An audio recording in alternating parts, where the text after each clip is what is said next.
অষ্টমী স্নানমেলা উপলক্ষে বন্ধুদের সঙ্গে নদীতে স্নান করতে নেমে তলিয়ে গেল দশম শ্রেণীর এক পড়ুয়া। তড়িঘড়ি নদীতে নৌকা নামিয়ে তল্লাশি শুরু করেন স্থানীয় বাসিন্দারা। ছিলের খোঁজ না মেলায় কান্নায় ভেঙে পড়েছেন বাবা মা।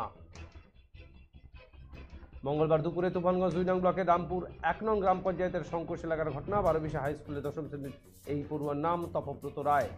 জানা গিয়েছে, মঙ্গলবার অষ্টমী মেলা উপলক্ষে শঙ্কোশ এলাকায় বন্ধুদের সঙ্গে নদীতে স্নান করতে নামে এই কিশোর সাঁতার না জানার ফলে নদীতে তলিয়ে যায় সে। বন্ধুরা অনেক খোঁজাখুঁজি করেও ব্যর্থ হয়।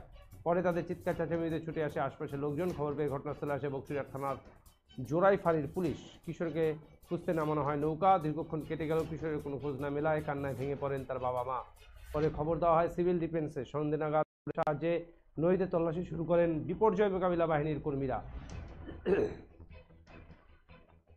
প্রতিবেশীরা জানান, বন্ধুদের সঙ্গে নদীতে স্নান করতে নেমে তলিয়ে যায় তপব্রত। তার বন্ধুদের চিৎকার চেঁচামেচিতে ছুটে আসেন আশপাশের লোকজন। নৌকা নামিয়ে তল্লাশি চালানো হলেও তার খোঁজ মেলেনি।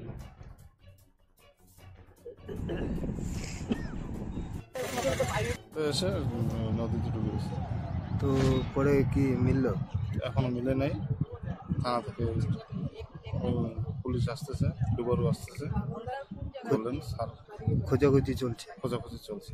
মানে সকালে স্নান করতে এসেছিল? সকালে মোটামুটি 12:30টার দিকে আসছিল স্নান করতে। কি মেলা উপলক্ষে? মেলা উপলক্ষে অষ্টমী স্নান।